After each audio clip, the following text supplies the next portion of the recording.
diving into an engineering assessment of a natural gas gathering pipeline that, on the surface, seemed pretty low risk. But once we factored in its real-world operating mode, things changed fast. And that's what today's episode is all about. Let's start with the basics.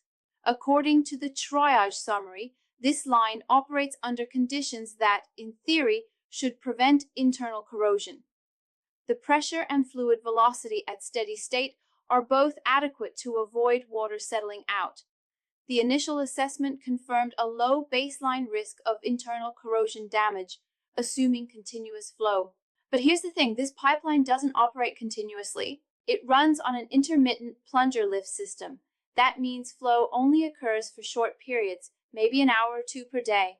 The rest of the time, nothing's moving, and that shift from continuous to cyclical flow is the real game changer. With each new burst of production, fresh fluids, including small volumes of produced water, get reintroduced into the line, and that water doesn't flow through smoothly. Instead, it accumulates, particularly in one low-lying segment, likely across a water body crossing where the inclination of the pipeline supports fluid retention. In other words, you've got a persistent wet zone, a corrosion hotspot just waiting to happen. So let's break down why this matters. When water becomes stagnant, a few things can occur. First, localized pH suppression. The water becomes more acidic over time, increasing the risk of corrosion. Second, reactivation of dormant corrosion sites, minor defects or aging spots in the pipe that haven't been an issue until now.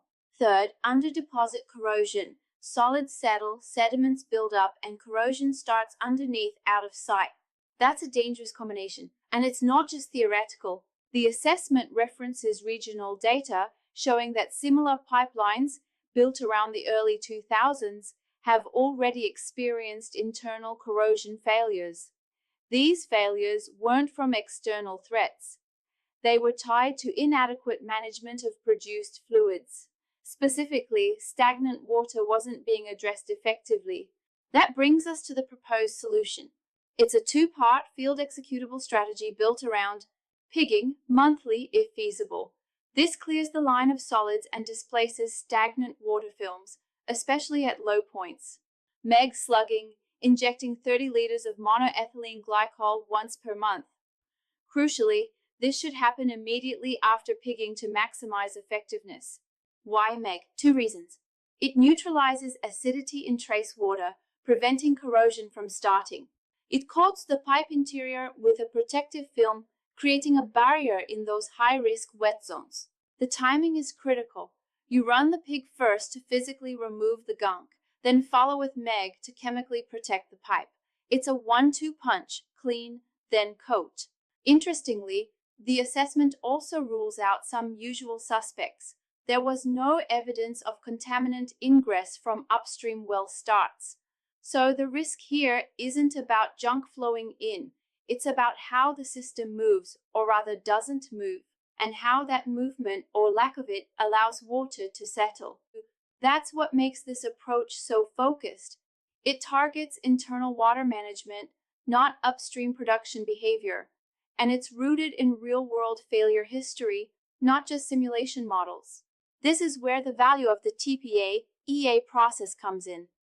It moves beyond design specs and theory to assess risk based on operational behavior, historical data, and pipeline geometry.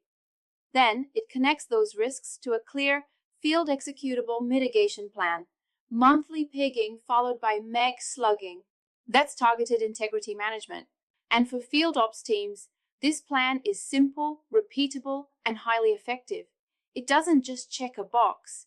It solves the problem where it actually lives, in the stagnant water zone. Thanks for joining us today on the Trusted Pipeline Advisor podcast.